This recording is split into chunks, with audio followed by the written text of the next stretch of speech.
பாயசம் பண்ண சொல்றாங்கம்மா. இதெல்லாம் நம்மகிட்ட சொல்லவே இல்ல கல்யாணத்துக்கு முன்னாடி. எவ்வளவு ஸ்பூன்மா பால் ஊத்தணும்? டம்ளரா? எந்த டம்ளர்மா? சின்ன டம்ளரா பெரிய டம்ளராமா? வீட்டுக்கே வந்துட்டோம்மா, எல்லாம் எனக்கு தெரியவே தெரியாது.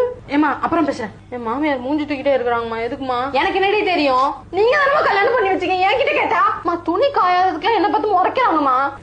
குழம்புல கொஞ்சோண்டு உப்பு கூடிட்டுமா. என்ன பண்ணட்டும்? தண்ணியா? மத்தப்படியா? சீக்கிரமா நான் அப்புறம் பேசுறேம்மா. அப்புறம் பேசுறேன்னு சொல்லிட்டு பேசவே இல்ல. கல்யாணம் முடிச்ச கையோட என்ன எல்லாரும் கை கையில விட்டுட்டீங்கல்ல, என்ன மறந்துட்டீங்கல்ல. கேரட் சின்னதா வெட்டணுமா பெருசா வெட்டணுமாமா? எதுக்கா? சாப்பிடுதாமா? இருங்கம்மா கேட்டு வரேன். அம்மா நான் எப்ப நம்ம வீட்டுக்கு வருவேன்? நீங்க சொல்றத பார்த்தா என்ன இங்கே இருக்க சொல்வீங்க போலயே.